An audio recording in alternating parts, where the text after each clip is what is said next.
Oh, I'm going to.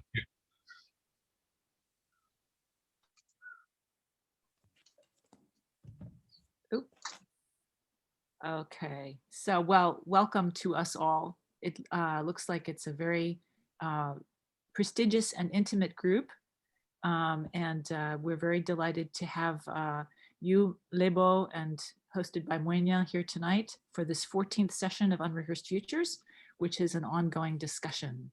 And I think it's becoming more and more of a discussion, which is really delightful. I will pass it over to you, Muenya, immediately. Just say that at the end of the session, we will introduce the upcoming session next week, but I don't know what the title is, so I'm going to leave that to you, Jehan. So yeah, over to you, Muenya. Fabulous. Thank you. Thank you. Thank you, everyone, for being here from your various parts of the world, from your various COVID-19 pandemic contexts, from your various levels of Zoom fatigue. Yeah, really appreciate you spending the time with us. And to frame the conversation today, I thought I would frame it from the context of one of my Unrehearsed Futures quests, which if you have been here before, you've heard the curators speak about being on a particular quest and having these Unrehearsed Futures conversations really be part of articulating and guiding a kind of search for something.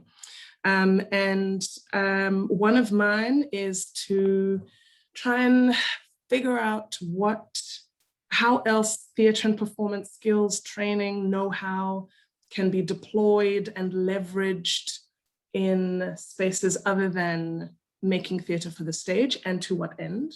And then I'm trying to get my head around a particular nuance that is about thinking about what the pandemic moment has given us as alternatives to these labored, bureaucratically heavy, location-based, politically fraught ways of making and thinking. And I'm specifically thinking about institutions of learning, theatre and performance. I'm thinking about mainstream theatre. I'm thinking about international festivals and all of the alternatives that are bubbling up around us.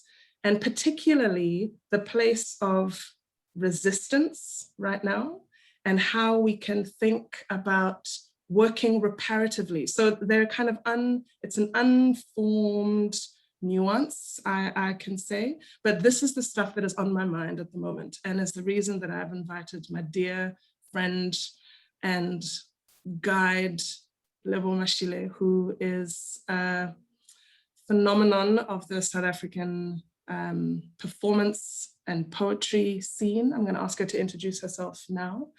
And yeah, as usual, please feel free to ask your questions, share your thoughts, even if they're half-formed, in the chat as we go. The idea is to really be in conversation together. And that floor is very much open. And yeah, so let's start, Lebo, if you don't mind introducing yourself and telling us who you are, and maybe focusing particularly on how your work, your practice has shifted in the last year or so. Thanks. Thank you so much, Muenya. Thank you for bringing me into this really special collaborative community. I feel really honored. I'm grateful to have the space to be able to process these things that I've also been thinking through, working through. And I have, of course, immense admiration for you and your work. So to be in community with you and by extension with everybody else really is wonderful. So what have I seen? Okay, well, first, who am I? I am a poet. I'm a performer. I've worked in media and television and on stage for the last 20 years. I've published 2 books. I've recorded 2 albums. I've done a bunch of theater productions. I've got 17 years of experience working in television as a presenter, as a producer. I also work as a voiceover artist. I earn my bread and butter as a performer, but the cord that runs through all of the things that I do really is poetry. So I earn a living as a speaker. I earn a living as an events MC. A lot of it is corporate work that I'm able to do because I am very well known in South Africa. But that work really finances my life and makes it possible for me to be able to do what I really, really love, which is making theater and doing arts festivals and writing poems and a bunch of other really wonderful artistic stuff that I hope will become my legacy, but that unfortunately in my lifetime pays very, very little, as you know. So I guess what I've seen in the last year in terms of the way that I work is that I've had to leverage skills and resources that were not necessarily primary resources in order to be able to make a living. When we went into hard lockdown, thankfully, about 2 years ago, I built a home recording audio studio where I can record my vocals. And that studio kept me alive for 3 months when there was literally no work, I was able to work because I can record at home and it's broadcast quality, and I could send that work out to clients and feed my family. I noticed after a couple of months when corporates felt brave enough to enter the market again, doing events and interactions, very quickly people realized that we're making work for the screen. We're creating offerings that are going to be experienced on people's phones and on people's laptops. And very quickly people made the connection that, okay, this is the screen. We're making corporate events have now essentially become television, I remember in the very beginning, the kind of artistic offerings that people were making, particularly the ones that were driven by artists, were very much like homemade, had the texture of the kind of conversation that we're having right now, where you see into people's houses and everything is being done low tech. If you have a device and you have Wi-Fi and you have a place to be able to speak from, that is enough. I mean, I think a lot of festivals have been able to survive because creatives have taken that on as a mode of being able to operate. But of course, corporations, academic institutions, government agencies have more money. They can do larger scale things. When they realize that they're making TV, they started, it took away a whole layer of businesses that were centered around creating events. So the people now who are doing events are production houses who are making TV. And in South Africa, what that means is that you need to have capital in order to be able to get high quality content in front of people, in front of a large audience. So we've had 20 years of Black economic empowerment, essentially affirmative action, as a form of economic redress, trying to transform our economy and bring more Black professionals to rectify the situation that was created in this country by colonialism and by apartheid. So in the last 20 years, we have seen the emergence of Black eventing companies, of Black creative companies, of Black production houses, right? But we went into Corona, went into a hardcore lockdown, which immediately created an economic crisis, especially in the creative sector. Most of us in the creative sector are freelancers. Most of us in the creative sector are living gig to gig. Most of us in the creative sector are running small businesses. Most of us in the creative sector were hit the hardest by lockdown, because once people were not allowed to gather anymore, that it means that we cannot work, right? So the people who benefited from this were production houses that were very tech savvy, that had tech capacity, in other words, had instruments, had equipment, or had the capital to be able to invest in instruments and equipment, which immediately took Black people out of the game. The most expensive events that I've done, the largest scale events that I've done, the corporate events, the government events, not so much government, because I don't think they really like me right now, but the corporate events have been white production houses who are doing these events. And I can't remember a time in 20 years of working where the largest scale, most heavily funded events that I have done have been executed almost solely by white production houses. I think there is a kind of economic apartheid that has been entrenched. Certainly in South Africa, I would put forward and hypothesize probably even globally, in environments where you're dealing with the same kind of post-colonial condition that we're dealing with here. So in other words, societies where you have racialized inequality, societies that are post-apartheid, post-Jim Crow, post-colonialism, where racialized inequality is deeply entrenched. I think the gains of economic transformation that was intended to rectify that inequality, I think have been taken out by Corona, certainly within the creative sector. And it's a privilege to even be able to have that conversation, After 20 years of working, I am back to living month to month, living gig to gig, I am back to a very precarious situation where I've got to choose between, do I use my savings to pay bills or do I fund my projects? And it is a privilege for me to be in this situation because I still have a roof over my head. My kids are still in school. I still have food in the fridge. The majority of my peers don't.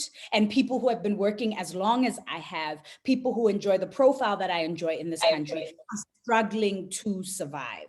So you can just imagine what the broader landscape really looks like, I spend a lot of time wrestling with a kind of survivor guilt because I feel like, how do I even complain about the landscape? I'm still surviving, so I mean, that's one thing. I also find that I'm working many more hours because of the nature of online work, rates have gone down. So I'm working for rates that I was working for maybe like a decade ago.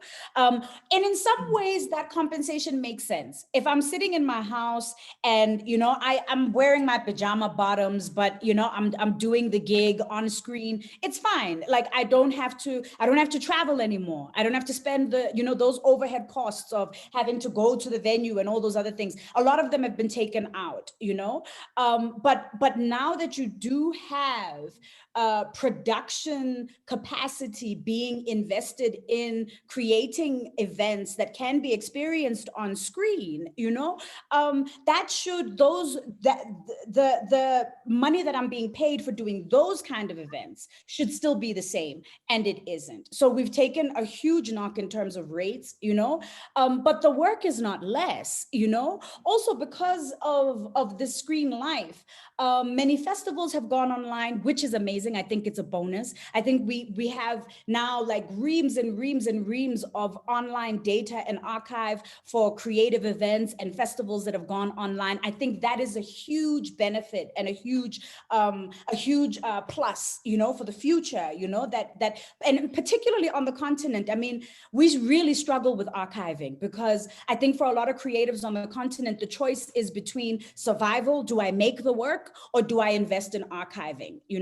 Artists who really invest in archiving have a deliberate agenda to do that. And a lot of them are people who have money to be able to do that, But if your choice is between bread and butter and, do I record this for posterity? Most people don't, So it's a historic problem throughout the African diaspora, right? That I think in a strange way, Corona has helped to remedy because everything is digital. These things are being recorded, which is fantastic in terms of rebuilding a memory, a kind of creative memory and canon that has been decimated by the histories that we've experienced. So on the one hand, there's some really interesting things that are happening because we've accelerated our leap into this digital era, because all you need is a screen and Wi-Fi and people who are willing to share. There's a kind of underground quality to the creative interactions that are happening, particularly the ones that are artist driven, particularly the ones that are being driven by creatives themselves. There is this sense of us being able to find the people who are genuinely interested in what we do, truly building tribes and communities around our own unique offerings. And I see particular communities doing that quite successfully. I'd like to give two examples. In South Africa, there's a in the last couple of years, I guess globally, the world has been asking questions around decolonization, you know, as a practice, as a philosophy, as a movement. With us, this really became heightened about 6-7 years ago when we had our student protests, Fees Must Fall, which was born out of the desire to remove the statue of Cecil John Rhodes at UCT. So Rhodes Must Fall became Fees Must Fall. Fees Must Fall led to this massive question around decolonization. One of the beautiful byproducts of us asking that question on a national scale has been the resurgence of an appreciation, a celebration of indigenous knowledge systems, particularly African spirituality, which is centered around our ancestors, understanding, working with our ancestors as a healing modality. And what's really interesting about this particular indigenous knowledge system is that it's the fusion of so many different kinds of tools. So it's a spiritual tool, but it also involves the creative arts, you know, it also involves psychology, it also involves history. And it's,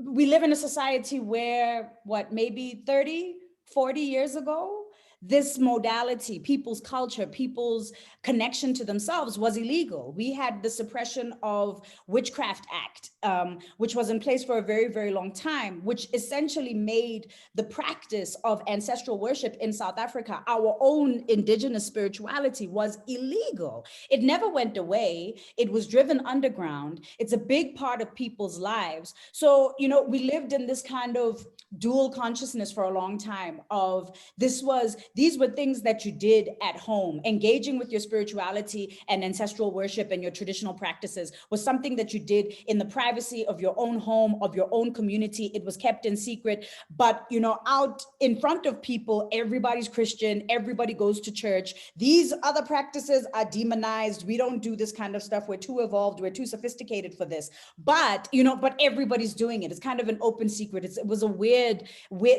dual consciousness that a lot of post-colonial societies find themselves in.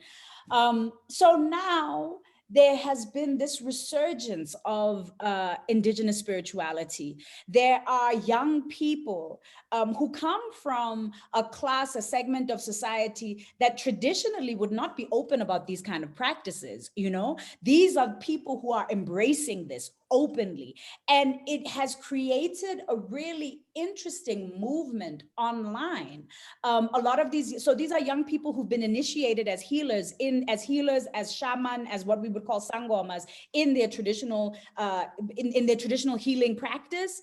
And they've taken this practice and put it online. So they're doing what would have been done, you know, usually in person, usually in a sacred kind of consultation room, in a particular cultural context. That context has been moved into the digital space. And they're using the digital space to educate people, re-educate people, create community, sell products, consult. You know, it's obviously not without its own flaws. I think every community that I know that I'm a part of that's doing some kind of resistance work is also fraught with its own kind of intra issues and battles, you know? So, I mean, this community also, you'll find them fighting on Twitter, just like you'll find feminists fighting on Twitter and Black people fighting on Twitter and queer folk fighting on Twitter, you know? It's not perfect, but we didn't see this en masse in the way that we have seen it 10 years ago. And I find this very exciting. And the fact that it is that as a practice, it holds artistic forms of expression as central to its practice, I also find incredibly interesting. I think we are in a moment where, you know, as you said so beautifully, Mwenya, where I think we're just about to crack the wall in terms of figuring out how to take the skill sets that we have and make them live with integrity in this new medium, you know? And I think that artists and creatives have to be at the forefront of that. Artists and creatives, particularly from the global South, from Africa, from India, from Latin America, we have to be at the forefront of that. I think that will help to dismantle some of the divides that have existed historically and been exacerbated by Corona. And if we don't do that, I think we are in danger of living in a world where, you know, we in the global South are going to be sitting and waiting for other people to book us for jobs. I don't want to be on the receiving end of somebody else's imagination in order for me to survive. I don't want to be a part of someone else's plan in order for me to feed my kids and in order for my work to be remembered. And I think if we don't find a way of accelerating the opportunities for African people to be able to participate meaningfully in this new digital era, then we will continue to be a kind of creative ghetto that gets mined, you know, where people come to harvest ideas, where people come to harvest our creative output, but where we are always on the receiving end of somebody else's plan, where we're not initiating our own plan, you know? This is what terrifies me the most. I'd like to share another example before I open things up. I know I've been speaking a lot, please forgive me. So my last example is, I want to talk about Versus. So Versus is, it's a platform that was started on Instagram during hardcore lockdown last year by two very famous producers, by Timbaland and who's the other one? Alicia Keys' husbandman. What's his name? That guy. Swiss Beats, by Timbaland and by Swiss Beats. And they had a conversation with each other. They had a conversation with each other that led to the creation of this what's become an online phenomenon, a social media phenomenon. They created a platform where they would come and play music, play each other's music, speak about how the music was created. But essentially it was like, you know, it was like a show in the form of a competition, hence it's called Versus.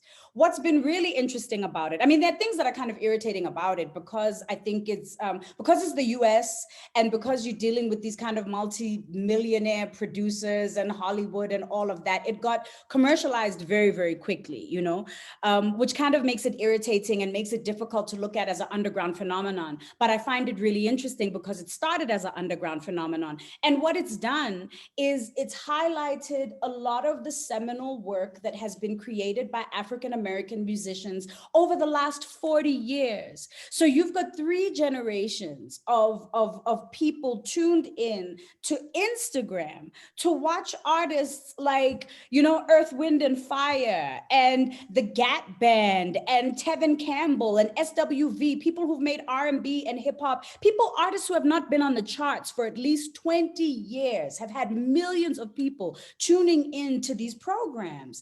So for me, it shows that it's a way of showing how the contributions of these particular creatives who are no longer marketable or sellable in the eyes of the kind of mainstream music industry, but showing the deep, meaningful, prolific contributions that they've made to Black culture and to music as a whole, and showing that that contribution is still very relevant and still has an audience.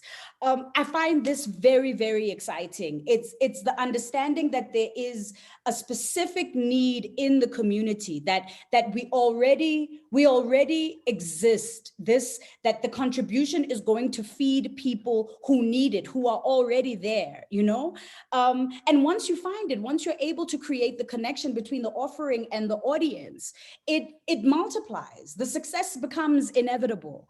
So for me, I mean, apart from the fact that it's the United States, so we're dealing with a different, you know, like a highly developed music and arts entertainment industry, you're dealing with, you know, loads and loads and loads of money. But in principle, the idea, the inspiration that created this successful platform could be replicated anywhere else. You know, what is it that we value, that we know other people will appreciate, that we can offer that we could not offer in any other time because the platforms and the space did not exist to allow us to make this particular offering?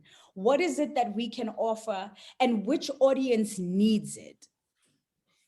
And then we can start to think about ways of creating new art forms, new artistic offerings, new communities.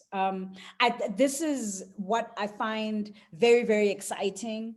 Apart from the fact that, you know, the majority of people in my sector right now are struggling just to make the rent, you know, there's a kernel, a seed of possibility that exists in this moment that is unprecedented, that I find completely compelling and fascinating and invigorating when I'm able to get away from the darkness of everything else that is happening right now.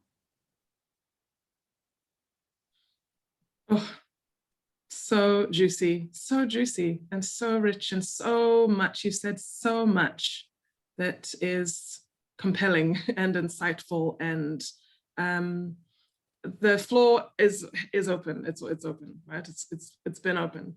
Some of the things that are just sitting with me, Lebo, of what you've shared in particular are, you have an incredible way of asking questions. Like I really appreciate your way of articulating the kinds of questions to be asking in this moment. And I'm really grateful for that kind of clarity and insight. And one of them is this, you know, to ask the question of what the connection is between the offering and the audience, and to take, you know, in this moment in particular, to be asking that question, because it does feel like, you know, I feel like I'm in a context at the moment in the university, for instance, where that isn't necessarily a question that gets asked historically, right? You come if you can afford to come, you come if you can get a bursary, you come if your grades are, you know, okay enough to get you in. But to be in a position where you're really, it feels like it's a question about purpose, you know, and one of the things that is continuously, you know, as I imagine what the next thing might look like, what the alternative training spaces might look like, is this question of purpose. What is it for, actually? You know, if these other models of working and training are, you know, are on their way out or are in crisis in a particular way, then what is the next thing for? It feels like a real a privilege in a way to ask that question and to be able to build something from purpose, you know, to really be clearer about, even if it's like, okay, it's not that, you know, even if it's like, okay, you know, it's not that, and it's not that, and it's not that, towards being clear about what it is then, you know, what the offering is then, and who gets to participate, who, you know, how to be exclusive even in a generative way. And I say that cautiously because, you know, certainly, you know, I'm aware of the baggage around making decisions around who can and can't participate in certain things. But there's also, I feel like if the purpose is clearer, if the offering is clear, then it also dictates who then it might attract or be for, like who the audience is ideally. So I really, I mean, there's so many other things I wrote down, but that is like really resonating, big bells of fire in my brain right now. Thank you. Anyone else sitting with stuff, thoughts, questions, resonances, ideas? Jihan says he pulled the quote, "I don't want to be on the receiving end of someone else's imagination." Yeah. That happened with a lot of the cultural funding projects we had over the last 2 decades. Yeah, this is what happens. This is what happens in the global South, you know? I had a really interesting conversation with Sarah Machette a couple of weeks ago. Oh, yes, yes. Oh, no, not a couple of weeks ago, a year ago, just before we even started this thing. And I kind of pushed back on the idea of South's, like she was talking about South-South cooperation and the great need for it. And what I found with this huge ability of, there's still going to be imbalances, but this democratization of the tools of production, this democratization of access, this sudden universal access to audiences, or the capacity of, it's easier. But then you used good examples of like what happens in America, etc. Like people with capital still have an edge and an advantage, but there is a new space coming up. But I almost feel like we're still framing things. Okay, I'm going to put myself out here. We're still framing things in post-colonial discourse, and I just feel like that might have also been destroyed and thrown to pieces in this moment in the same way that everything else has been. Now, what do I mean when I say that? I told you I want to put myself out here. And this is a thought exercise, because the pushback a year ago, 2 years ago, a year ago, was that instead of it being South-South cooperation or whatever, but does that dichotomy even need to exist anymore in the new imaginings, in the new, this kernels that you think of? It has potential beyond the old framings, where suddenly people in the UK, the US, Sao Paulo, Philippines, they're all equally accessible to me as somebody who wants to get something done or do something. And so therefore, it's a whole new dynamic. Yes, there are still the vestiges and all of the legacy sort of issues of that thinking that still exist, and the legacy realities that still exist, like the first people to embrace technology and show us all the potential were examples from like Australia and London of what this new medium can do for theater. Or even the fact that, you know, there was one really telling moment where we were having an Unrehearsed Futures conversation, and one of the participants was in a rehearsal room rehearsing a musical and saying, I'm just stepping out of my rehearsal so I can be a part of this conversation, whilst all of us were still in lockdown. So those hierarchies still exist, and those things still exist. But I almost am beginning to think that I wonder if the framing, because you also talked about the kernel, and this kernel can grow in anything. And I'm just thinking that in the plowing up of everything, have we also plowed up the notion of those hierarchies and post-colonialities? Do we need to even think about those?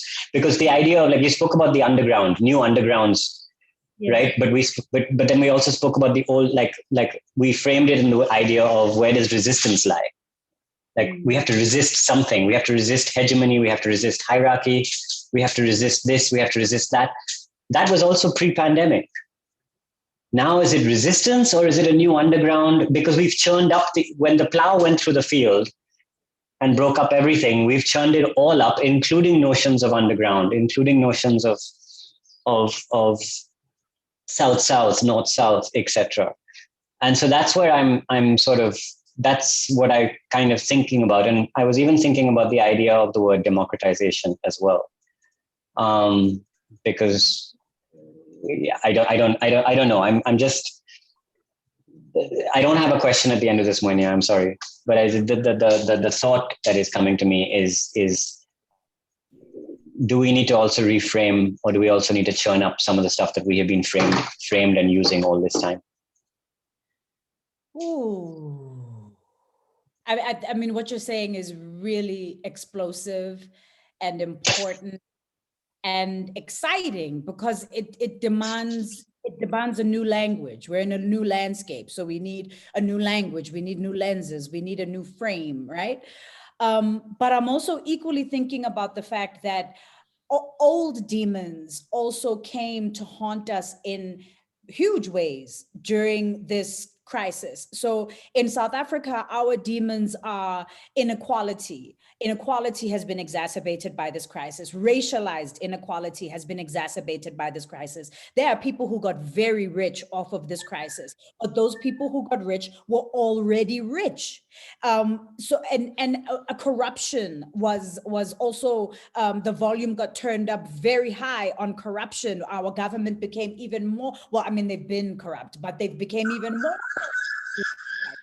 So how do you resolve those issues? Because those issues still exist. They're born of the old frame, you know, they're born of the old paradigm. In many ways, I think it's the old paradigm kicking back and still saying, hey, I'm still relevant. Hey, I'm still important, you know? I mean, you look at who You look at who died. If I look at South Africa, the landscape, like who have we lost? You know, if you have no medical aid and you are relying on a public hospital, you're I get that. I think that we've also realized that the pandemic just heightened the sense of every pre-existing inequality that existed. It heightened all of the schisms that we talk about. Everything was in, in that like hyper-realism mode. Like now we're living it all. And I like the image or the idea that it's almost kicking back to say that, yeah, these old hierarchies and these old injustices and these old legacy issues are still extremely relevant and we're not going anywhere. So that also makes sense.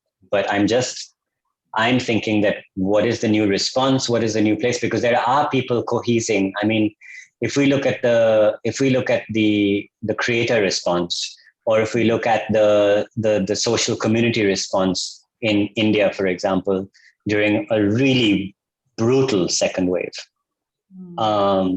we have seen all kinds of things that seem to be coming out, enabled by these technologies for whoever has them, that just are seeming to like create a new community, a new identity, a new actionable, a new space, despite everything, despite the kickback, despite the old Titan, the ideas of the old Titans clashing above head and destroying themselves in what is an inevitable journey towards sort of destruction and ending. I think capitalism is on the way out eventually. I hope. But this is where the new replacement is growing. It's growing from underneath, and it's growing regardless of what happens up there. And that's maybe too idealistic. I don't know. Anyone else want to rescue me from where I am? You don't need rescuing. I think it's important. You don't need rescuing. Sailing your ship fabulously. You're speaking about the beyond that I aspire to. You're speaking about the beyond that I can see but can't touch yet. You know, that yes. the beyond. So what in the now that you have been seeing over the last couple of months or the last year and a half is showing you those kernels of the possibilities in the beyond? Because that's, by the way, that's my quest. Monia hasn't told.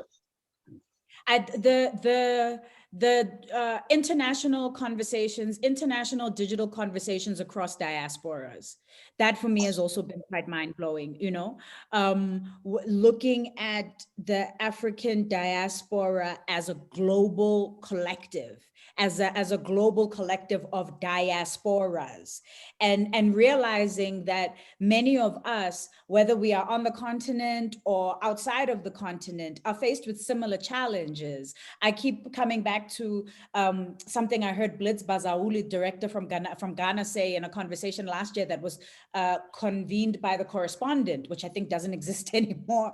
But so a publication based in Amsterdam, digital publication, convenes this roundtable of African creatives.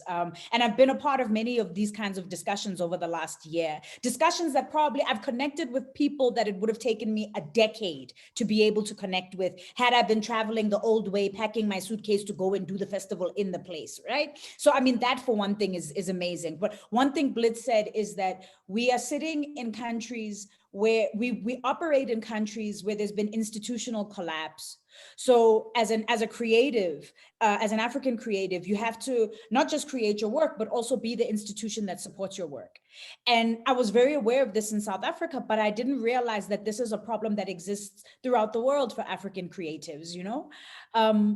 And I guess, I don't know how to, he was saying, one of the ideas that he put forward, which I found very interesting, is that we should use each other, enable each other to be each other's institutions. So if we're struggling with capacity, marketing, financing, those are things that we can draw on from the collective, you know? And I don't know if we yet, for me, just being able to see each other as this collective was a mind-blowing idea. To draw on that collective as a resource, as a material resource for skills, for labor, for funding is a radical idea for me. I find that very exciting. Can I move some of the things that are amazing things that are in the chat into this conversation? Yes. Thokozani, if you would like to like summarize what you've written here and say it out loud, you're very welcome to. And anyone else, in fact, who has got a nice chunky contribution in the chat, Sive, Amy, please feel free to put some of these thoughts in the room through your voice if you would like. What's Thokozani saying? Oh, the pandemic redefined art. We saw young people engaging in dance challenges that indirectly promoted music. We saw cooking lessons being shared online. The art of teaching even changed. My only gripe is that governments in most countries don't realize the importance of artists who not only curate the presence, but also project the future.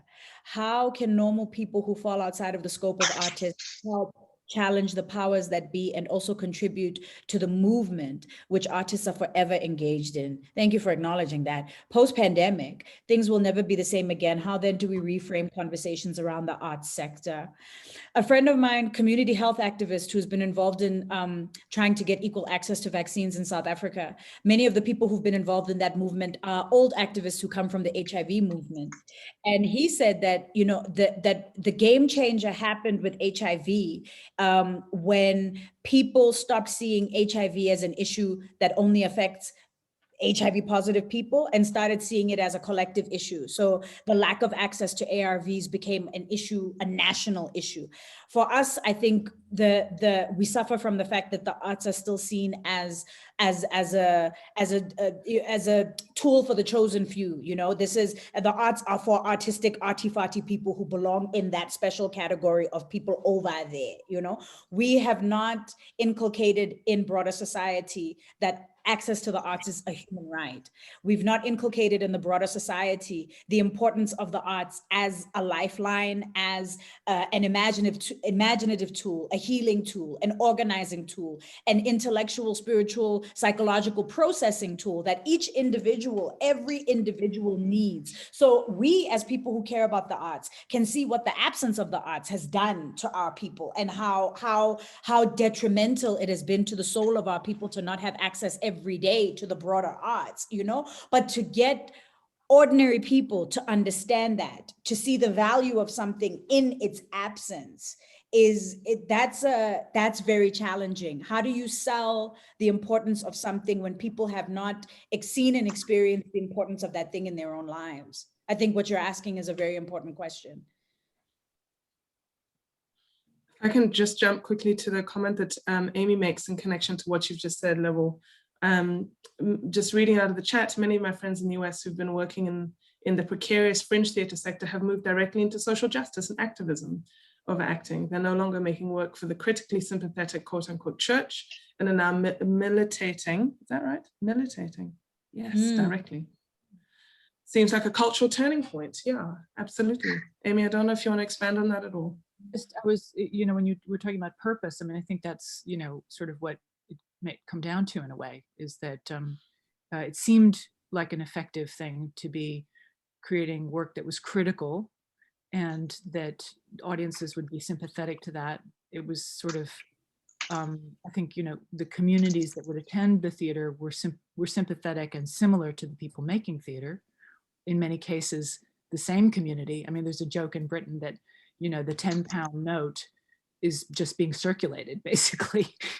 So there was a sort of sense that, you know, everybody's sort of making art for each other. And then this curious thing in the States where in the midst of this terrible pressure to stay indoors and not do anything, actually people did the exact opposite and just took to the street. It seemed like it was actually the kind of rebirth of some kind of activism.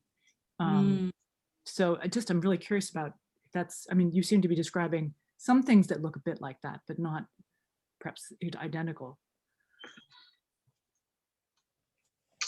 I mean, I think with the centering of social justice politics in the mainstream in the last couple of years has been, it's been a gradual shift. And I mean, Corona certainly like accelerated that in ways that we couldn't have expected. But if you think about, you know, Me Too and this wave of feminism that we are in, Black Lives Matter, Fees Must Fall, you know, these are these are movements, social movements that have been gaining enormous traction for the last couple of years. I mean, the fact that, you know, wokeness is even a mainstream cliche now, it speaks to this moment in history that we find ourselves in. I'm not surprised. I'm not surprised that this is the transition that has happened in the United States, you know.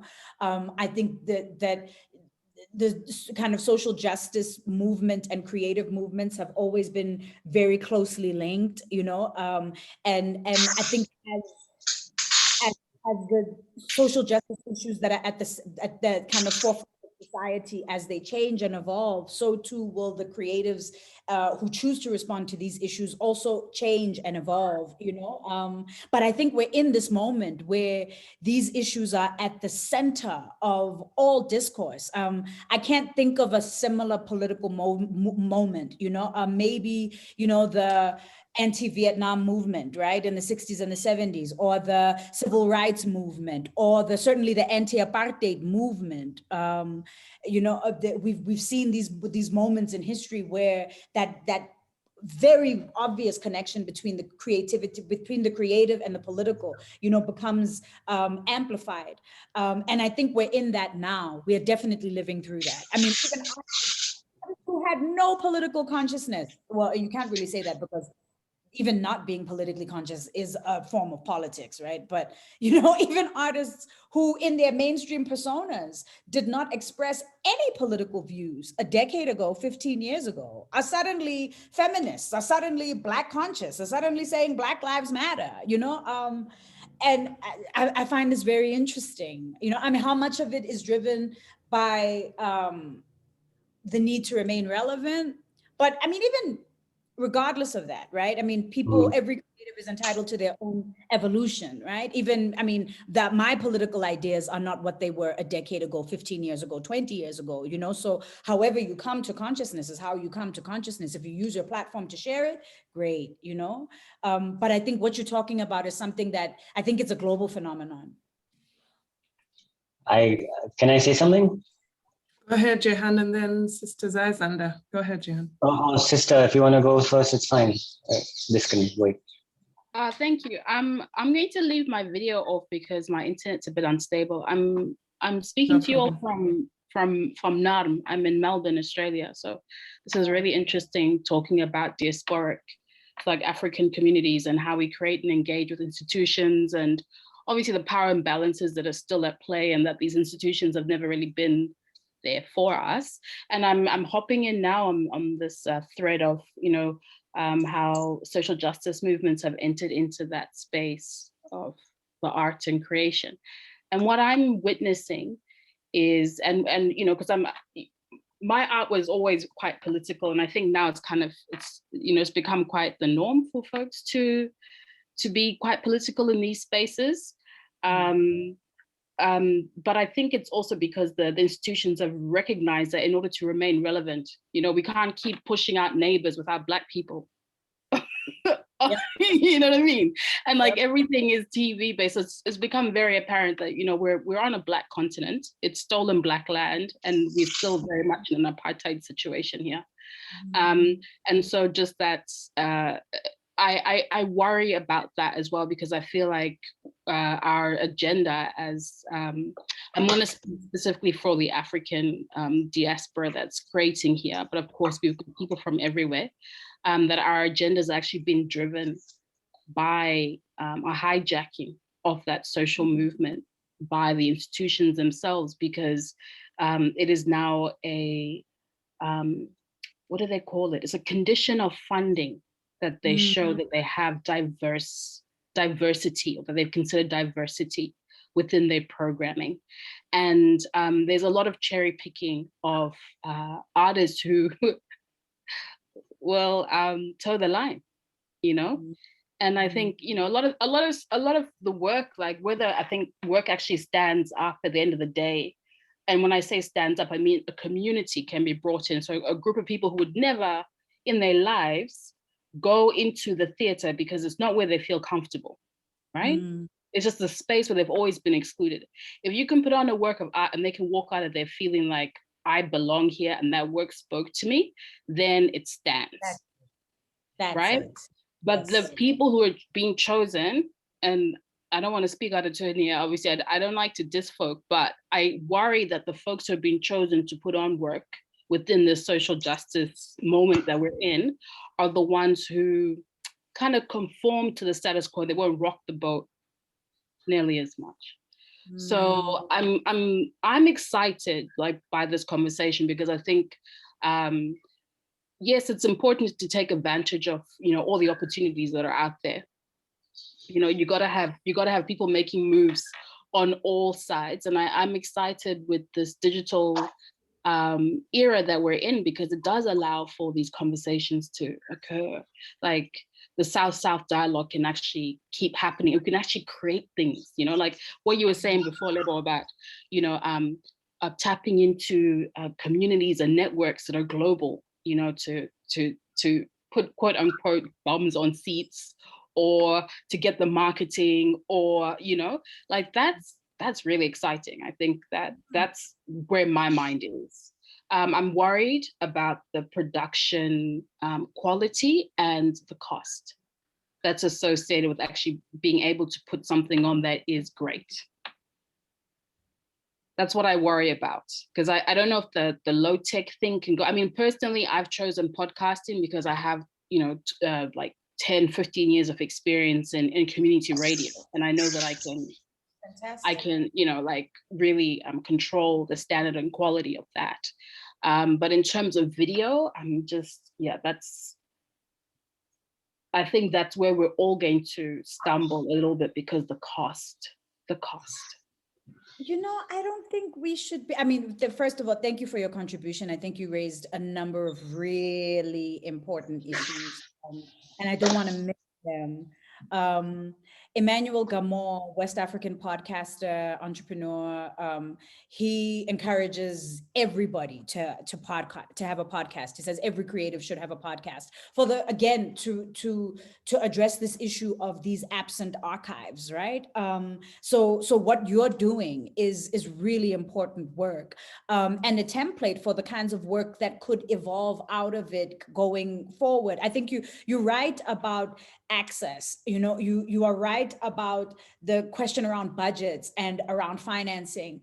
I think this moment that we're in is a great experiment. It's fertile ground for lots of experimentation and reimagining. And again, like your ability to be free within this space, to truly push boundaries within this space, it's financially dependent. You know, you can only experiment when you have a full belly. You can only experiment when you have access. So even just being able to think in that way, already you have to be able to pay your bills to be able to dream in that realm right now. And many people are not able to pay their bills, which again, you know, comes back to what you're speaking about when it comes to gatekeeping, you know, and gatekeeping is real. And there's many ways of gatekeeping as well, you know. In South Africa, we have freedom of speech, but you can very quickly be locked out of economic funding, public events that are publicly funded, you know, and I mean, no one is going to come on knock on your door and say, excuse me, you've been blacklisted because of that thing you said. You'll just see certain kinds of opportunities will just go away, and no one will say anything to you about it, you know. Earlier this morning, when Mwenya and I were having our briefing about this session, we spoke about some of the kinds of festivals that exist that are open to African artists around the world. There have been many festivals, you know, there are a couple that, well, let me not say many, there are a couple of particular festivals that I can think of that have been going for a very long time. You know, their bread and butter is bringing African artists to the West. And now, I mean, you think about vaccine apartheid, and you know, right now we are in the throes of a heavy lockdown. We're in the throes of the third wave. Even just being able to get out of the country is an enormous privilege. There are artists, I can think of, you know, one incredibly wealthy South African artist who has been able to privately test and vaccinate his entire cast because they're going to Europe, right? And then what happens to everybody else? You know, what happens when we cross? And if you are a part of that elite, what happens when you get to Europe? You know, what happens when you get to America? But sure, I honestly, I don't know how to answer that. I do think that corporates, speaking about kind of corporate gatekeeping, I think that corporates have always done that. Corporates take what is happening on the underground. Once it hits the mainstream, they convert it into their own language, they repurpose it, they mainstream it in another way that makes it lose value, you know? But I think what's interesting about this moment that we're in right now is that we have the opportunity to talk back. We have the opportunity to build our own communities that maintain the integrity of what it is that we are about. You know, even if that is not reflected in the mainstream, it is still possible. And it's still possible to do so in a way that is visible because of social media that hasn't existed before. You know, people, I mean, that's what this period of resistance has been about online, right? Is talking back to these hegemonies, speaking back to patriarchy, speaking back to government, speaking back to the corporates. I mean, that can easily, you know, go off into a whole nother conversation about cancel culture that I don't want to have right now. These tools are imperfect. They're not perfect tools. They're imperfect tools, but they are available to us and they give us more opportunity to be able to, I think, have retained some kind of power over our creativity. No, thank you. Yeah, everything that you said really resonates. And I'm in a moment of deep reflection right now in terms of my practice and really where I focus my energy, whether I'm speaking back, who I'm speaking to. Because right now what excites me is that I can actually speak to my people. Wherever we are, I can actually speak to my people. I can connect with them. I can figure out what's going on and I can create art that speaks to us. And I kind of feel like that's really where I want to put my energy. We'll see what happens. Because the funding then becomes a question, but we'll see what happens. You know, it's like, this is just the era that we're in. I mean, I'm privileged in that, you know, Australia has a social welfare system. So, you know, while that's here, then for artists that works. You know, it's not perfect. It's not like, you know, it's expensive to live in Melbourne, but I'm not, you know, I'm privileged in that sense that I can access systems and funding that can do that. But before COVID, oh my goodness, gig economy, precarious employment, didn't know if you could make rent. Like, so this has actually created breathing space. Like it's like being on a prolonged residency, in fact. And I just think that this is what the art should look like all the time.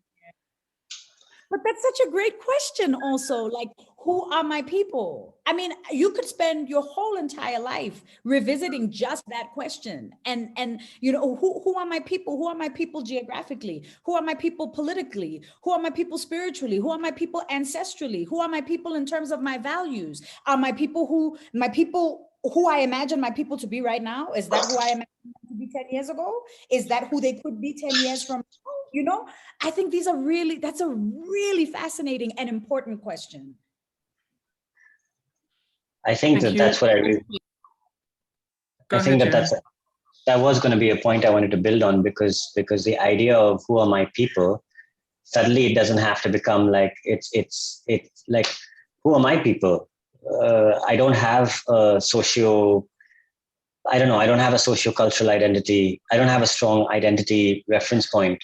I have a geographic one. I have an economic class identity. I have an identity of experience of being one of the privileged children of postcoloniality, and therefore being able to speak English and do all the things I do. In that sense, I identify completely with anybody who comes from a previous colony, has gone off to the US or the UK and has studied and come back to their homes.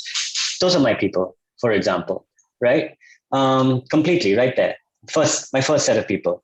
I think with the pandemic, if you looked at all of these identifying factors, be it geography, etc., as equalizers or graphic equalizer nodes, then you would pull down the one on geographic. You would pull down the one on even possibly, as a while, but even possibly race identity. I don't know. I'm putting that one out there as a thought, because I'm trying to see what all is explodable in order for the new kernels to grow. And I just wanted to come back to this idea of Moinia's thing about purpose. Like, what is the purpose of it? Because I was reading an article by Malcolm Gladwell a couple of years ago, just outside the revolutions, the Iranian Revolution, etc., where everyone was celebrated the advent of social media in revolutionary practice. And he wrote a scathing article about why the revolution will not be tweeted.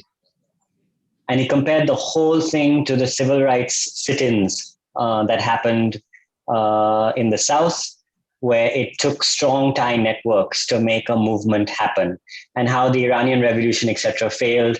And then, of course, to wrap it up in order to show how completely all the people celebrating social media as a revolutionary tool were blowing smoke up their own bums, he just talked about how it successfully managed to find some New Yorker's iPhone because of a big social media movement that helped somebody locate their iPhone that had been left in a cab. And he said, that's what social media is going to do. It's not going to create revolution. But he wrote this before Black Lives Matter, before the George Floyd case. Mm-hmm. And he wrote this, and I found him on Instagram, and I know he's got 10 million followers and he's never going to reply to me. But I said, listen, you wrote this then. What do you think now? Mm-hmm. And so I'm thinking about purpose being this idea of how, and this comes back to what Mgeni has been talking about, he's not here today. How can we create some kind of radical intimacy in this space so that we can create those strong tie connections that which is a contemporary equivalent of the strong tie connection that allowed 4 roommates from a dorm in a black college in southern United States to go and say, listen, we're going to go and sit in at this diner until we get served, right? It was because they had a strong tie connection already. They were intimate with each other. They all lived in the same dorm. That was Malcolm Gladwell's argument, but it's happening now in this space. It's happening. There is a possibility for me feeling extremely close connections of bonding with the people I'm in this room with, for example, and to want to do something about it. So I'm just thinking about what theater can do in order to build that level of cohesiveness of social community in this space in a way as one of the purposes, so that then real movements around new identities, institutional devising, like Amy spoke of, the idea that what you said beautifully in a different way is we all have to be each other's institutions, or together we become an institution of another kind. All of that starts to happen. And this is what I'm imagining or thinking about. And I think it is important for us to keep breaking everything down almost to microbial level. I actually think that when we answer the purpose question, we may not have a drama school to speak of. We may have a school that is purely about social activism or social engagement or about something else. And we won't even recognize the original tools that we used to build that space. That actually, I'm feeling quite not good about that thought, but it is like, if I'm going to say that we have to break up everything, including post-colonial discourse, then I have to say that we have to also break up the idea of what theater and theater practice is. I mean, also, wouldn't that be amazing? Like a digital applied arts school for theater that's open to everyone, that's open to young and old, you know, based on, I mean, a set of criteria that serve the purpose of that institution, right? So I can be sitting in South Africa and do a course at your school. Yeah, we're thinking about exactly that idea in terms of like united by purpose, in what Amy has said, right? When we are united by common destiny. And I think that's the thing that I'm trying to reach out to. And I don't know, I mean, there are lots of people who have been listening to these conversations ongoing and seeing the build up to these thoughts. And I'd love to hear your perspectives, because I'm also thinking about the need for such a thing coming out from the fact that I think many people right now who have access to digital media, who have access to cell phones, etc., but who are living in extremely precarious moments themselves, they're all looking around saying, institutions have failed us, the world has failed us. the disruptions, the ongoing disruptions have shown us how all the things that we took for granted as our safety nets, as our ability to give us a safe space, have failed us more than usual. I mean, it was already failing and everyone was there, but it's like now we see how bad the failure is.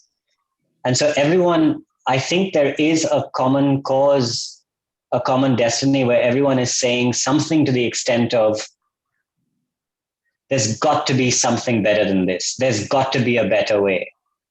And the point is, if now you know that at least 3 out of 6 billion people are feeling this way, then how does one tap into that? Because it's also about the fact of a lack of empowerment, right? And if you can just find a way to give people, again, I think theater can do this, but if you can find a way to give people their voice, their ability to initiate themselves, their ability to commune themselves, none of this will feed you. None of this will put a roof over your head.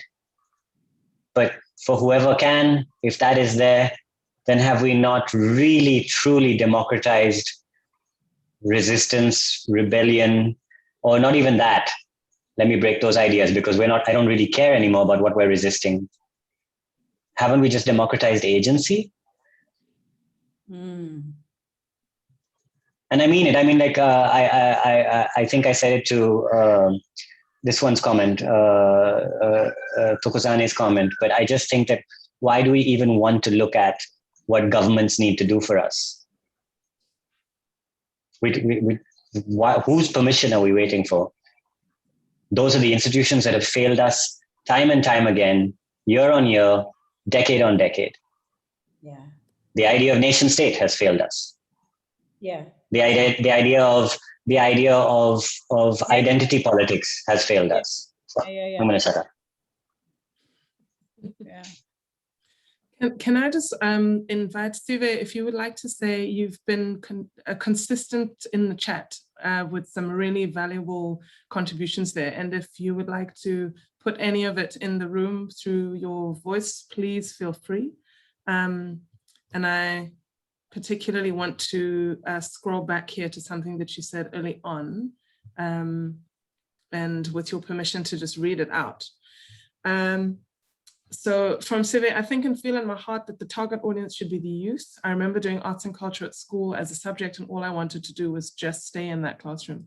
I think and feel in my heart that we need to find ways of training young people to believe in the creative mindsets at a very young age, and also provide those opportunities where they can utilize their creativity. And we need to allow them to lead and set, oh help, where's it gone? And set the tone for the kind of change they envision, the kind of problems they seek to solve, and truly flow with their perspective. I just wanted to make sure that was said out loud in case anybody missed it. Thank you for that. Brilliant. We have just a few minutes left of the formal. This is, okay. Don't forget your thought, Lebo. I just want to say we need to officially turn off the recording in a few minutes, but there's the after party. We can just flow right into the after party. So please go ahead, Lebo, with what you were about to say. So on the subject of institutional collapse and us we're looking at kind of democracy and our governments imploding in real time, you know. What exists beyond this, I don't know. What exists beyond the nation state, I don't know. What exists beyond the current identity politics that we are grappling with, I don't know. But I know that the creative imagination that is going to give birth to those concepts is alive inside of artists right now. So artists need to give ourselves and each other the space to be able to grapple with these issues. And I think that the reason why we do not have this space is what we must resist. So when Sive talks about how young people need to be given access to arts and culture in school, of course. I mean, we have a Bill of Rights in this country, in our constitution, that guarantees the right to access to culture. So culture in that sense is weighted the same way that healthcare is weighted the same way that shelter is, right? Is weighted the same way that education is. But to give substance and meaning to that right, you would have to also support creative endeavors and creatives in our society. And that's where the rub is, right? If you start inculcating an appreciation of the arts from an early age in this society, you are going to breed resistance, because that's what the arts do. They create critical thinkers, they create people who can imagine, they create people who can problem solve, no matter what it is that you do. You expose an engineer to the arts or a lawyer to the arts, they become better at being an engineer and a lawyer because they're exposed to a huge scale of thinking that they couldn't imagine before. That is what the arts give us. They give us imagination, they give us creative tools. Why would you want those tools in the hands and the minds of people who you need to oppress? Why would you want those tools in the hands and the minds of people who need to think just enough to be laborers, who need to think just enough to be economic cogs in a wheel that they didn't design, right? So I think really for us as practitioners, I think we really need to embrace for what has become, let me say, what has become helpful for me is to embrace the idea that my life in all of its facets, my creative life, is an act of resistance. Me waking up, living, breathing, working, having a conversation with you is an act of resistance because I wasn't supposed to exist. I certainly wouldn't have been possible a generation ago. Not in this country. My life wasn't possible for my mother or my grandmother or my great grandmother. I am the first, whatever this incarnation is, I am the first anomaly, in this form of this thing to exist the way that I am as a creative. So I think we need to, once you understand that you are up against something, then you don't take on the ways that the system is designed to oppress you as a personal fault or flaw, right? It's not our fault that we don't have access to audiences. It's not our fault that our people don't understand what it is that they are missing. It's not our fault that our people cannot appreciate our lives, that our people cannot stand up and say artists' lives matter with the ferocity with which they say Black lives matter. No one told them. Who taught them?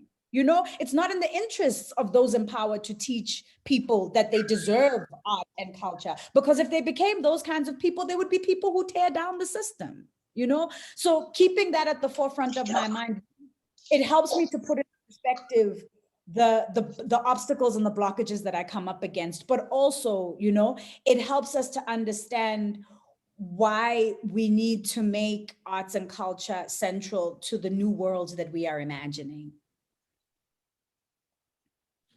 And that, everyone, is a perfect place to pause before we take a breath and continue in the after party. So I officially just want to say, Lebo, I can't thank you enough. I cannot thank you enough. This has been incredibly rich, and I'm so grateful to walk with you and to have had you be part of Unrehearsed Futures. This happens once a week, every week. Please, all of you, come back. It's a Thursday situation at a time zone near you. And speaking of a Thursday situation, Jehan, do you want to set up next week? Who's up next week? Yep. Next week, we have our co-curator, Mgeni Mtsali, in conversation with Jackie Job, who is somebody who I have met and is just an amazing, she thinks in her body, and it is amazing. And she's going to share as much as she can in this digital space, her thought processes. And the title is beautiful. It's called, Planetary Moves Dancing Across the Fault Lines. And I think it's these fault lines that I also want to explore, because that's where we can break things up further and further and further. Followed by, on the 22nd of July, we have Frank Chamberlain hosting. Hi, Frank. Big wave. Do you want to introduce that conversation?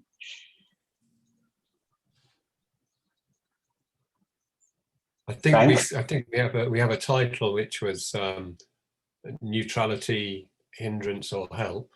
Yes, you're in conversation with Ellie. Ellie's here. Yes. Oh my God, that's great. Ellie and Madhu Natraj, who is a close fellow. Madhu and I are on the same fellowship. We're on something called the Aspen Fellowship. The only two artists in the room, and they're discussing neutrality in actor training, help or hindrance, as Frank just said. Yes. So we look forward to that. we look forward to that. We're democratizing curation as well, and it's beautiful. That's a good idea. Yeah. And beyond that, I have good news because I have Kamili feelings in conversation with Abhishek Majumdar. Beyond that, I think that's on the 29th of July. And they are going to be talking about writing beyond the show. And they're both creator writers. And they're just going to be talking about what they have discovered in this time in order to process the experience and how are we going to write for the future. And I'm thinking about the idea of writing as writing, not just writing for plays and script, but us authoring our own futures. So that's there. I'm going to quickly say again, and Falguni has done a great job. You can be a part of the ongoing conversation live, etc., or you can build a conversation in your own head just by sticking in a pair of headphones and going off to the Unrehearsed Futures page, which is on the link, and listening to all the conversations there. If it's too much to process the conversations orally whilst you're chopping your vegetables, Falguni, who is also an amazing journalist and reporter, apart from being an amazing theatre alumni of the Drama School Mumbai, shout out to us, has written these lovely 5-page reportage pieces of each conversation, pulling out the most golden nuggets of each one. So Lebo, Wenya, in a few weeks, Falguni is going to send you a little article and make you cross-verify, is this what you actually said? Because I'm quoting you. And then that will also get published on the website. So you can read the conversation in short, condensed version, or you can listen to the whole conversation in all its richness. And so please do that. And and Amy, Wenya, and Ngeni and I are banging our heads together about what a season 3 might look like and what some kind of bigger movement might look like out of thought into action. So if you have any thoughts on any of that, please write in. With all our love, thank you. I declare the after party open.